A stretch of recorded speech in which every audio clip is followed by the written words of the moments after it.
Kabanata 376. Sa executive suite ng Metro Jade Private Club, sina Felix Blakely at Cyrus Carney ay nasa siyam na siyam. Dalawang magaganda, sexing kababaihan ang nagbibigay sa kanila ng masahe. Natuwa si Felix na ang kanyang tagasunod na si Cyrus ay kumita ng daan-daang milyon sa pamamagitan ng kanyang bagong korporasyon sa pananalapi. Nais ni Cyrus na tratuhin si Felix sa isang nakaka-relax na sesyon ng masahe. Felix, ngayong mayaman na ako, dapat na maraming pinasasalamatan kita. Natawa si Cyrus. Hudyat niya ang isang ginang na may isang mutton fat jade sa kanyang mga kamay. Tinaasan ng kilay ni Cyrus. Narinig kong nasa jades ka, paliwanag niya, ngayong kumita ako ng pera, binili ko ang mutton fat jade na ito para sa iyo. Magaling yan. Tumanggo si Felix. Alam ng kanyang tagasunod kung paano siya palulugdan. Ang lahat ng mga taong pag-aalaga sa kanya ay hindi nazayang. Kinuha ni Felix ang jade nang tumunog ang kanyang telepono. *F*** Daryl Darby. Mahigpit na naupo si Felix habang sinasagot ang tawag. Kung tumawag si Brother Daryl, dapat itong maging isang kagyat bagay. Felix, ungol ni Daryl, napagtanto kong naging matapang ka. Nagsimula pa rin ang iyong tagasunod sa isang iligal na negosyo, tama ba ako? Naghahanap ka ba ng gulo? Ano? Naguluhan si Felix. Nagdalawang isip siya. Kapatid D. Hindi. Ang ibig kong sabihin, second master, hindi, G. Darby. Hindi ko maintindihan. Dati, binalaan siya ni Daryl na tawagan lamang siya bilang G. Darby. Hindi mo ako naiintindihan. Mayroon kang tagasunod na tinawag na Cyrus Carney. Iniloko niya ang aking biyenan mula sa kanyang mansyon. Bibigyan kita ng 10 minuto upang ibalik ang kanilang pera. Naghihintay ako sa ospital, banta ni Daryl. Malamig, bitay agad ang tawag. Napagtanto ni Felix. Sinipa niya ang ulo ni Cyrus. Felix, ano? Anong nangyayari? Parehong naguluhan si Cyrus. Mover ***Sucker, gusto mo bang mamatay? Iniloko mo ang mga tao sa loob ng ilang daang milyon. Paano ka naglakas loob? Sigaw ni Felix at sinuntok si Cyrus. Halos maluha si Cyrus habang nasasakal siya, niloko ko sila, ngunit lahat sila ay ordinaryong tao. ***CQ. Niloko mo ang ina ni Kuya Daryl. Batas. Ibinenta niya ang buong mansyon niya. D. Sino si Brother D? Nag-blonde ka si Cyrus. Hinawakan ni Felix ang kanyang ulo at sumigaw, si Brother D ang pangalawang panganay ng pamilya Darby. Siya ang taong pinasasalamatan ko sa buhay ko. Duguan mong ibalik ang pera. Hindi pa nakita ni Cyrus na nawalan ng init si Felix sa isang nakakatakot na paraan. Dali-daling nagsuot ng damit at umalis papuntang ospital. Nag-uusap sina Samantha at Ray sa may pintuan ng ospital ng isang Land Rover ang sumugod. Tumakbo si Cyrus papunta sa karamihan ng tao. Sumabog si Samantha nang makita siya. Iyon ang taong kumuha sa aming pera. Oo. Siya yun. Narito siya upang ibalik ang ating pera. Nag-cheer ang lahat. Si Samantha ay labis na natuwa. Hinawakan niya ang mga braso ni Ray at sinigang, nakakapagtataka ka. Isang tawag sa telepono at maaari mong makuha si Cyrus. Ano? Naguluhan si Ray. Ano ang nangyayari? Hindi alam ng kanyang ama kung sino si Cyrus na hinayaan lang Felix. Kung hindi humingi ng tulong ang kanyang ama upang makarating kay Felix. Dapat talaga. Si Ray ay may isang malaking nakangiting nakapalitade sa kanyang mukha. Pawis na pawis si Cyrus habang naglalakad papunta sa karamihan. Humawak siya sa isang card, nakaluhod at humihingi ng tawad. Humihingi ako ng paumanhin. Hindi kita dapat na-scam sa inyong lahat para sa pera ninyo. Humihingi ako ng paumanhin, napunta ako dito upang ibalik sa iyo ang pera. Ipinapangako kong hindi na ako magkakamali. Haha. Sa pagtingin sa nagsisisi na aksyon ni Cyrus, lahat ay tumawa at pinuri si Ray. Humakbang si Ray sa kanya at inalis ang credit card mula sa kanyang mga kamay. Bumaba ang tingin niya kay Cyrus at sinabing, basta't alam mong nagkamali ka. Sa susunod, hindi kita gaanong madali sa iyo. Eh sino? Naguluhan si Cyrus sa kausap. Hindi niya nakilala si Ray. Kaibigan ba siya ni Brother D? Hindi masyadong naglakas loob si Cyrus na sabihin habang inaamin ang kanyang pagkakamali. Oo. Hindi na ako maglalakas loob na gawin ito. Ang card na ito ay hindi lamang pera, ngunit mayroon din itong interes. Napanganga ang lahat sa sarap. Malawak nang umiti si Samantha. Salamat sa iyo lahat, he squealed. Nakakagulat ka. Isang tawag sa telepono ang kinakailangan para malutas mo ang isyong ito. Kung maaari ka lang pakasalan ng anak ko. Namula ang mukha ni Lily sa galit at kahihiyan. Kabanata 377. Lily na damalubos na awkward mula noong si Ray ay naging matigas ang ulo sa kanyang pagtugis sa kanyang panliligaw. Bagaman hindi pa siya nakakausap ng mga ito sa edad, talagang ginawa niya sa kanya ang isang malaking pabor sa oras na ito. Salamat Ray, bulong ni Lily. Oo, salamat Ray. Sumingit si Samantha. Nakatingin kay Daryl, dumura siya, kung umasa ako sa walang kabuluhan kung manugang, hindi ko maibabalik ang aking pera. Ray, malaya ka ba ngayong gabi? Sumali ka sa amin para sa hapunan. Mukhang maganda, tumanggo si Ray. Natuwa siya habang tiniyak niya, Auntie Samantha, kung kailangan mo ng tulong sa hinaharap, tawagan mo lang ako. Sinipa niya tuloy si Cyrus. Soccer, kung maglakas loob ka sa maraming tao sa kanilang pera, gagawin kong buhay na impyerno ang iyong buhay. Sick off. Hindi naglakas loob si Cyrus na magbigay ng isang salita habang nakaluhod sa sahig. Kung sa bagay, kaibigan siya ni Kuya D. Galit na tumanggo siya, oo. Ipinapangako kong hindi ko na ito uulitin. Aalis ako ngayon. Tatayo na sana siya at aalis nang tumunog ang kanyang telepono. Si Felix yun. Dinampot niya ang telepono sa kanya. Nanginginig na mga kamay habang nagbubulungan, Felix, huwag kang mag-alala. Ibinalik ko sa kanila ang kanilang pera. Hindi kumalma si Felix. Sigaw niya sa telepono. Sick you. Pagkatapos maibalik mo ang pera, humingi ka ng tawad kay Brother D. Kailangan kanyang patawarin, saka ka lang makakabalik. Kung hindi, papayatin kitang buhay. Nagbitin si Felix. Nasa gilid ng luha si Cyrus. Tumayo siya upang harapin si Ray at tinanong, kapatid, maaari ko bang makita si Brother D? Kailangan kong humingi ng tawad sa kanya ng personal. Sino? Wala namang taong ganito. Ang pangalan ko ay Ray Gregory, at ang tatay ko ay si Rich Gregory. Hanggang ngayon, naisip ni Ray na ang kanyang ama ang nagpalabas kay Cyrus. Ano? Parehong naguluhan si Cyrus. Hindi ba kilala ng taong ito si kapatid D? Sinubukan niya ulit tanungin, kaya, hindi ka kaibigan ni Brother D? Natigilan si Ray habang naiinip siyang sumagot, bingi ka ba o ano? Hindi ko siya kilala, madugong impyerno. Kung hindi niya alam si kapatid D, bakit dito siya umaakting buong mataas at makapangyarihan? Duguan sick. Sinipa ni Cyrus sa tiyan si Ray. Natigilan ang lahat. Anong nangyari? Bakit nagsimula silang mag-away?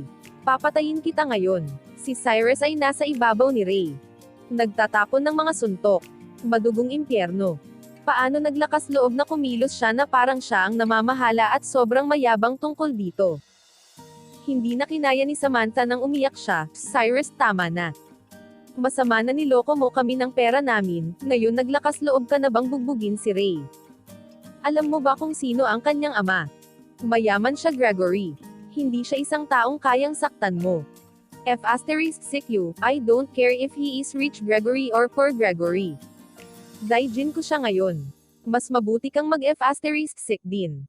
Kung hindi, sasaktan din kita. Sigaw ni Cyrus. Hahampasin na niya si Samantha. Si Samantha ay nanginginig sa takot na freeze sa lugar. Hindi niya inaasahan na maglalakas loob sa kanya si Cyrus. Balisa rin si Lily. Nais niyang umusad, ngunit huli na siya. Tapos bigla na lang may isang malamig na boses na nagmula sa likuran ni Cyrus. Cyrus, tama na. Iyon ang aking biyanan. Dahan-daang naglakad si Daryl papunta sa kanya. Nang marinig ang kanyang boses, agad na tumigil si Cyrus. Tumalikod siya at sinalubong ang mga mata ni Daryl. Si Cyrus ang pinakamatapat na tagasunod ni Felix.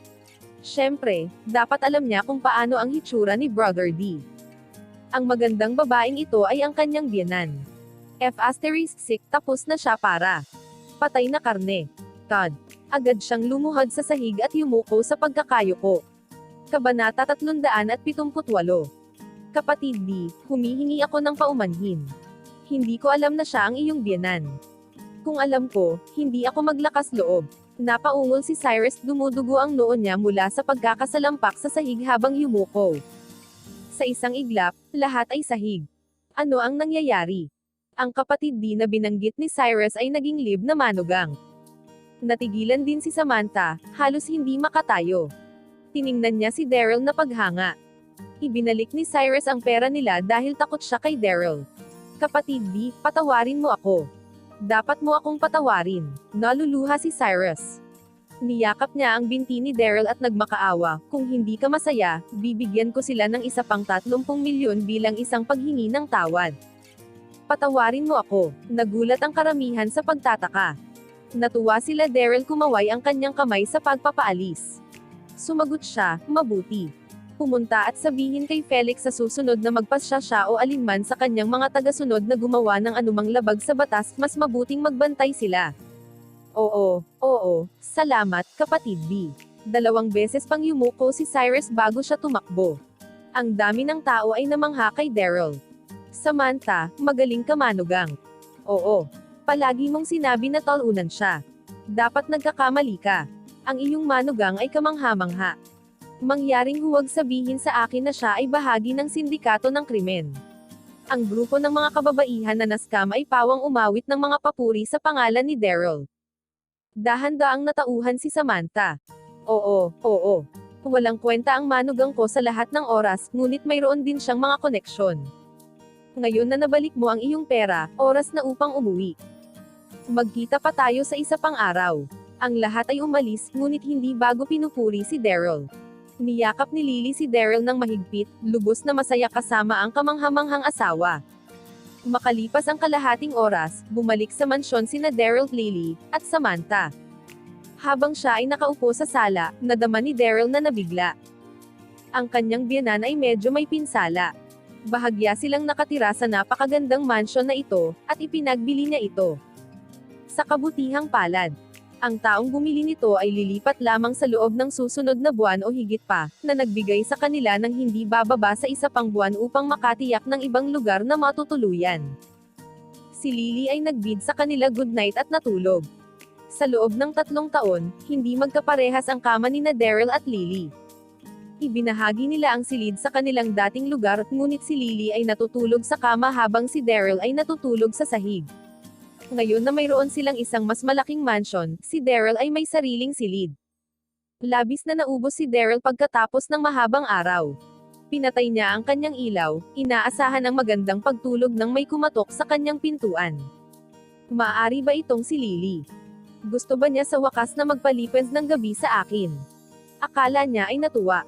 Mabilis niyang binuksan ang pinto at natigilan nang makita si Samantha. Ano ba ang ginawa niya? Kabanata 379. Si Samantha ay nakadamit pa rin ng mga damit na isinusuot niya sa maghapon. Napanganga si Daryl. Hindi niya maiwasang bigyan si Samantha ng 1 o 2 pang tingin. Napanatili niya ang kanyang figure at kabataan. Kung tumayo siya sa tabi ni Lily, mas katulad sila ng mga kapatid na babae kaysa sa isang ina na anak na babae.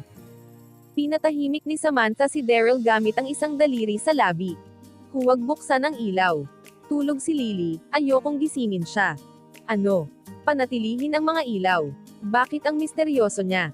Sa isa pang mansyon sa tabi ng dalampasigan ng Donghai City, isang matandang lalaki ang nakaupo sa isang sopa. Si Zion Featherstone, lolo ni Evelyn. Dati ay natupok niya ang isang hindi mabisang makajos na tableta at nahimatay. Lolo, tulungan mo akong tingnan totoo ba ang yang pill na ito. Walang pasensya na sumugod si Evelyn sa sala at inabot ang tableta sa kanyang lolo. Kinuha ni Zion ang tableta. Pinagmasdan niya ito at tumanggo. Ito ang totoong bagay. Nabasa niya ang tungkol sa yang pill sa isang lumang manual. Inilarawan ng mano-manong ang tableta ng eksakto kung ano ang nakita niya. Sa iyon, kumala si Evelyn ng maluwag. Tila ba kung hindi nagsinungaling sa kanya si Daryl pagkatapos na maaari niyang makuha ang isang yang pill. Nagpatuloy si Zion, Evelyn, kailangan mo ba ng pill na ito upang mabawasan ang sakit ng iyong panahon? Ito ba ay matapos mong magsanay sa paglinang ng Immaculate Girl Strip? Ngumiti si Evelyn at tumanggo. Lolo, masyado kang mapagmasid. Paano mo nalaman? Mapait na ngumiti si Zion. Umiling siya at sinabi, totoo na ang iyang pil ay makakabawas ng sakit mo. Gayunpaman, hindi ito pang matagalan. Ang paglilinang ng Immaculate Girl script ay magdudulot sa iyong yin-aura na masyadong mabigat. Kung ikaw ipagpatuloy ang pagsasagawa nito, ang yin-aura ay sa wakas ay bababuti ng iyong katawan, at ikaw ay nasa labis na sakit. Makinig sa lolo, ihinto ang pagsasagawa ng manual na ito. Tumingin si Zion kay Evelyn na may pag-aalala. Sa seksyon ng Eternal Life Palace, marami ang sumubok sa Immaculate Girl script ngunit sumuko dahil sa sakit ng pagkakaroon ng labis na yin-aura sa kanilang mga katawan. Isa lamang ang kanyang apo, at hindi niya kayang makita siya sa sakit. Hindi nag-iisa na sumagot si Evelyn, mabuti na lang lolo. Bamaantong hininga si Zion. Wala siyang magawa. Magbago ang isip niya sa kabilang panig ng lungsod, nagulo ang Donghai City First Hospital. Daan-daang mga mamahaling kotse ang nakaparada sa paligid ng lugar. Kumalat ang balita tungkol sa pagpanaw ni Old Master Darby, at ang bawat pamilya sa Donghai City ay nagulat. Siya ay isang malakas at matagumpay na tao. Ang buong ospital ay napuno ng mayaman at mayayamang tao na nagbigay ng kanilang huling respeto. Marami ang natipon sa ward ng pasyente. Kabanata 380. Ang mga ito ay mga taong may mataas na katayuang panlipunan, kabilang ang Brandon Guy, Abigay, Abbas Mother Serendipity, at ang bawat matanda ng bawat pamilya. Tatay. Lumuhad si Drake Darby sa tabi ng kama, humihikbi. Hawak niya ang kamay ng matandang Master Darby. Nasamid siya, tay, gumising ka. Tinamaan ng husto si Drake sa pagpanaw ng kanyang ama. Ang mga ekspresyon ng lahat sa paligid niya ay pantay na masimag. Humarap si Drake kay Florian sa likuran niya at tinanong, ano ang nangyari? Hindi pa ba siya nasa mabuting kalagayan kanina nang umalis kami sa ospital? Bakit siya biglang pumanaw? Ang lahat ng mga mata ay nakatingin kay Florian Darby. Nagpanik siya at nagkonsensya. Nagpumiglas siyang hanapin ang mga salitang sasabihin habang nauutol siya. Hindi ko alam. Siya lang. Tumayo si Yumi at sumigaw sa sobrang sakit. Si Daryl ito. Siya ang pumatay sa aming lolo. Nang umalis ka, hinawakan ng matandang Master Darby ang kanyang puso, humihingal habang binubulungan kung gaano. Pagkabigo ay Daryl ay. Kung paano si Daryl ay sakim, at nagumawa siya ng incest. Inaksyonan ni Yumi ang eksena na parang nangyari ito. Mahigpit niyang ikinapit ang kanyang puso at nazakal, pareho kaming natakot sa kamatayan nang sinubukan naming aliwin si Lolo. Tatawagan na namin ang nurse nang siya. Nagsimula siyang umiyak. Kasabay nito binigyan niya ng katabi si Florian. Paano siya napangasawa sa natalo na ito? Hindi man siya nakahiga ng diretso ang mukha. Sa oras ng pangangailangan, halos ilantad niya ang kanyang sarili. Hindi napansin ni Florian ang mga titig ni Yumi. Tumanggo siya bilang suporta, oo. Sakto namang ganoon. Palihim siyang nagpakawalin ng maluwag. Napakahusay ng pag-arte ng asawa. Kung hindi dahil sa kanya, hindi niya alam kung anong gagawin. Ang bawat tao sa silid ay napabuntong hininga, nagsisimula ng maiinit na talakayan sa kanilang sarili. Gaano kalala si Daryl na gumawa siya ng pagpatay, pinatay ang kanyang lolo. Daryl, sumigaw si Drake sa pamamagitan ng mga ngiting ngipin. Mahigpit niyang idinikit ang kamao, ngunit walang salitang lumabas. Kung alam niya, hindi niya dapat tinanong si Daryl na bisitahin ang Old Master Darby. Slam! Sinuntok ni Abbas Mother Serendipity ang mesa at tumayo. Hindi na naman si Daryl Darby. Siya ay sumigaw, ang maruming hayop na ito ay gumawa ng incest. Tumanggi siyang magbigay ng kanyang utak ng buto upang may save ang matandang Master Darby, at ngayon galit na siya sa kanya upang mamatay. Ang peste na ito ay dapat na tinanggal ng isang beses at para sa lahat. Nanginginig ang Abbas. Ang kanyang panloob na enerhiya ay umugong sa buong ward ng pasyente. Napakalakas na aura na ang lahat ay hingal. Siya ay labis na makapangyarihan. Natahimik sandali ang buong ward. Abbas Mother Serendipity ay tama. May some-ire sa katahimikan. Ang isang kabiguan na tulad ni Daryl ay hindi dapat payagan na magpatuloy na mabuhay sa mundong ito. Ang iba ay natauhan at tumanggo bilang pagsang-ayon. Ang Abbas Mother Serendipity ay nakikipaglaban sa kasamaan. Siya ay isang pangunahing tauhang babae. Ganyan ang lakas ng sektang MA. Nauna sa kanila ang kanilang reputasyon. Ang lahat ay umawit ng kanilang mga papuri. Ang ilang mga tagasunod ng sekta ng MA ay nagmula sa pagmamataas.